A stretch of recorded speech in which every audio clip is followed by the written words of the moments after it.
So the first challenge was being bootstrapped and trying to raise funds and nobody believing in this idea at the beginning. So I said, fuck it, I'll just do it myself and I'll win every single quarterly bonus at Google and use that as my fuel to be able to hire people. So at the beginning, it was that being bootstrapped. And eventually, we ended up landing into Silicon Valley through an accelerator from the University of Berkeley called Skydeck. And that's where we basically open our minds to fundraising properly from VCs in the Valley. And we raised 400K as a pre-seed, and we ended up raising 3.7 million from VCs to really hire top quality talent. And the challenges at the beginning is you don't have any brand. So people are just hopping into a baseless dream, probably. So that was the major challenge at the beginning. In this episode of Scale Like a CEO, host Justin sits down with Roby Peñacastro, founder and CEO of Lead Sales. Roby shares his remarkable journey building a conversational commerce platform for WhatsApp and social media that's transforming how businesses communicate with customers. Lead Sales is now scaling rapidly across Latin America and expanding into global markets. Roby, thank you so much for taking some time to join me on Scale Like a CEO. Just to get us started, if you wouldn't mind just giving us a 90-second intro to you and your business. Yeah. So my name is Roby Peñacastro. I am from Mexico, born and raised. Basically, I decided to become a tech entrepreneur because of my mom, who was one of the first software engineers in Mexico. And through life, being in Helsinki at one of the biggest tech conferences there, I decided to pursue a career in tech, working at Google. And during pandemic, I started Lead Sales, which is a conversational commerce platform, basically a CRM for WhatsApp and social media that helps businesses scale their sales and support via conversations. Basically, that's what we do. And as of today, we have over 3,000 companies across 20 countries making around 4.3 million in ARR. And yeah, we're still growing. Well, that's incredible. So I'm sure there's an amazing story around your mother and how she got into computer programming. But I'd love to hear, what is the biggest problem that you see in your industry and how are you solving it? I mean, at least in Latin America and a lot of countries, it's still work in progress in the US, but I see that in our industry, the de facto operating system for customers to communicate with businesses is through WhatsApp, right? It is a communications tool that it's being used by billions of people, mostly outside of the US, but it's slowly growing. There's over 100 million users actively in the United States, mostly by foreigners, but also people from the US that go out and explore the world. They realize what a handy tool WhatsApp is. But the biggest problem is how do you scale that, right? Because it's a communications tool. So when people are starting to use it to communicate with businesses, businesses have this problem of how can I scale? How can I handle all these conversations? And usually they end up questioning if there's a CRM with a native integration for this type of channels. And they bump into the problem that there's not a quite a solution up until now that Lead Sales is slowly starting to get into this big problem that is happening across the globe. And we're solving it by making very accessible technology. We made it so simple that you could be onboarded in 5 minutes and connect your social media and your WhatsApp account and be set to go in 5 minutes. So that's how we solve it. I love that. And, what makes you unique in the way that you're helping others? I mean, what makes us unique is that we're solely focused on this type of channels, which are conversations, chats. We don't integrate email. I tend to say that email it's obsolete and the same goes through SMS, right? Because you cannot scale those in a way that centralizes the conversation. So the way we do it is you need to centralize to your business because it's your business talking with customers and through an agent, right? Or a rep that talks with the customers, but usually it needs to go through an official channel of your company. And that's how we differentiate ourselves. And how we're making it more unique is that we're consolidating this information of all these chats and giving you access to AI tools that can get a knowledge base from your conversations and start operating as another teammate, right? So that's what we're building with our smart lead bot that can take all that information and start answering FAQs to your customers and pretty much doing the sale for you. Well, that's great. And so you've been building the business since around 2020, is that right? Correct.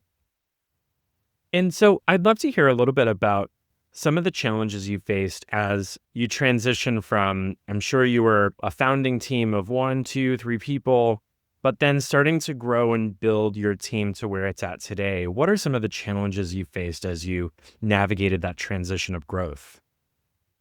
So the first challenge was being bootstrapped and trying to raise funds and nobody believing in this idea at the beginning.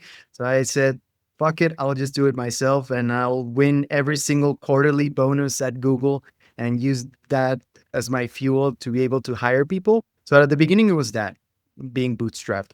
And eventually, we ended up landing into Silicon Valley through an accelerator from the University of Berkeley called Skydeck. And that's where we basically opened our minds to fundraising properly from VCs in the Valley.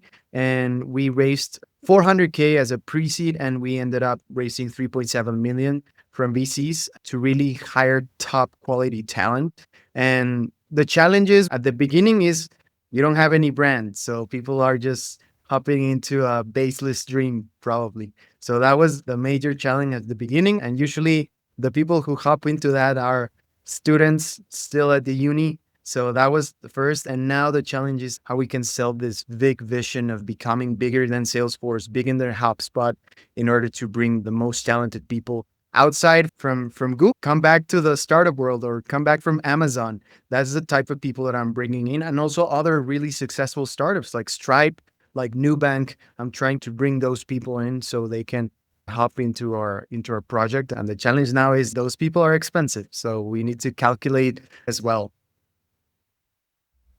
Yeah. And so, what was the pivot point of, when you knew you were ready to start hiring? I'm assuming the funding had a big part of that. But, what was that one of the turning points there? The first turning point while we were bootstrapped was the pull of the market. We were receiving so many leads that we couldn't keep up. So that really pushed us to we need one more people because there's a lot of leads and we're leaving money on the table, right? And then as we started scaling, we bumped into infrastructure problems. So we decided that, hey, we need more experienced developers. So we need to hire someone who's got more experience working complex infrastructure, right? So every single stage of the business has bring us to a different problem. And from there, we always think, okay, who's the best person to solve this problem? And usually that's how we decide or identify the right moment to bring another person in. Yeah. And how do you go about identifying people? What are some of the key qualities that you're looking for when you're hiring? So I tend to find people with similar values as me and my co-founder, right? Humble enough to know that we don't know everything, with a hunger to learn more and try new things, and also being open to things being fucked up and no processes. Startup world, usually we do a process just like Google. We try to be really diligent when we're hiring people, and we go through a process of over 4 to 5 interviews so we really know that that person is the right fit. And especially in our last interview, which is a cultural fit, right? We want to bring people in that can connect with other team members regardless if they're in the same department, right? If you're going to be coding, you should also be open to talk with customer success or support or sales or marketing, right? And we look to find those people. And I've seen that if you adjust the process well and you share all the values of the company, it's very easy to see who is really in for that and who is not for that. And usually that filters out people that won't be a right fit. And starting from being a startup, right? I tend to say people, hey, you might be working Saturdays and Sundays. This is not a place for work-life balance. Are you agreeing with that? And that just filters out people. Yeah. And I'm curious, so you're in Mexico, right? In Mexico City? And in Querétaro, 2 hours away from Mexico City. oh wow, incredible. And is that are you building most of your team in Mexico, or you had done some, you were part of the accelerator in the Bay Area. How are you growing, like where are you growing your team geographically? All across the Americas. So we have people in Mexico, we got team in Colombia, in Argentina, in Chile. In the States, we had some people. So it's multicultural and very diverse and all across the globe. And sometimes I'm working from Finland in the year. So we could say I'm also in Europe. Wow, that's so very spread out. I love that. And so as you grew, as you went from that founding team of two, and now you've got a much larger team. How big is your team today? We're 80 people now. 80. Yeah. Yeah. So that's some incredible growth, especially in less than 5 years. One of the biggest challenges that a lot of founders face is knowing when and how to delegate as the team gets bigger so that you're not creating a bottleneck for the organization. I'm curious how you went through that and how you've learned to delegate down in the organization. There's two books that really help me into that mindset. The first one is CEOs Are Lazy. It's a book that tells you about how, as a CEO, you need to be pulling in different hats, sometimes the architect, sometimes the strategist, and sometimes the operator. And as you want to pull into a different, you need to find someone to delegate that role that you've been doing, right? And you go first because you're the CEO and you understand how things should run. And once you understand it, maybe then you can systemize that. That is really the key. And the second book is from one of my mentors, Dan Martell, who's a very seasoned coach and mentor. And he wrote this book called Buy Back Your Time. And in this book, basically, it just the methodology on how to buy back your time. And exactly is basically hiring the right people to do the certain tasks that have very low return on value for a CEO, right? So it starts from CEOs need to have an executive assistant to run their inbox because if not, they're going to be wasting their full time on the mornings just going through your infinite inbox list, right? So those two books, I think that made me really learn and have a playbook on how to delegate and how to create standard operating procedure playbooks. That is also from Buy Back Your Time. It helps you to write an SOP really structured so you can write it down, give it to your team. This is how the show needs to run. And you just give it to them and give them the objectives. And usually, with the right talent, with the A players, you can delegate very efficiently. Yeah, that's great. That's great. So, can you think about a time when maybe you were overwhelmed by decision making, and what strategies did you implement to overcome it? I'd say there are times when we are constricted by deadlines. There's a lot of things going on, and just your head cannot handle so much information.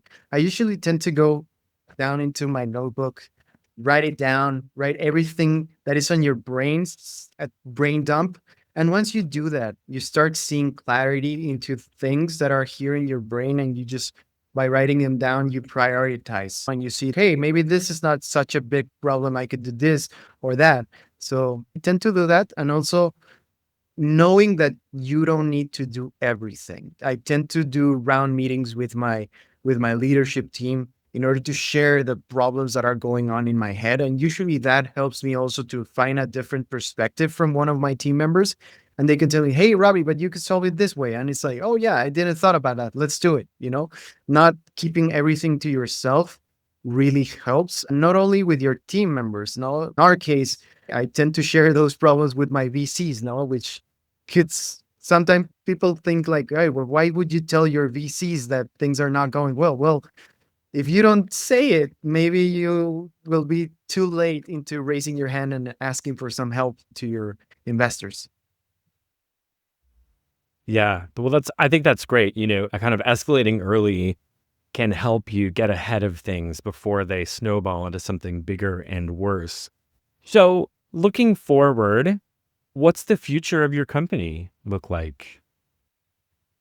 Looking forward, well, I'm trying to build one of the biggest tech companies from Mexico, right? And that is a bold statement. I say that we're the Salesforce killer and we're going in for that level of tech company. So we need to keep bringing on the best people. We need to develop leaders from within and bring other leaders from tech startups. And in culture, we need to maintain that culture as we grow from 80 to 160, maybe 500 people, which is what it's going to take to go global because we don't want to end up just playing in Latin. I see the opportunity as being global, and more we see evidence of other markets adopting these types of conversational commerce, which are paired up with AI, right? Because that's where it's easier for AI to fill in some gaps of serving customers 24/7. And the steps critical to do this is like another book I really like. It's The Road Less Stupid by Kit Cunningham. It's just about taking the less stupid decisions, like not trying to avoid errors, but just seeing my next decisions coming in for the next year and planning out everything to commit as least stupid decisions in the future. That's great. Well, Robbie, thank you so much for joining me today. If folks want to get in touch with you, what's the best way to do so? The best way is on LinkedIn. I'm always posting there every single day, and I always happy to share experiences and have a virtual coffee. If you find me there, just send me over a DM and I'll be happy to talk. Great. Well, thank you so much for your time today, Robbie. Thank you, Justin.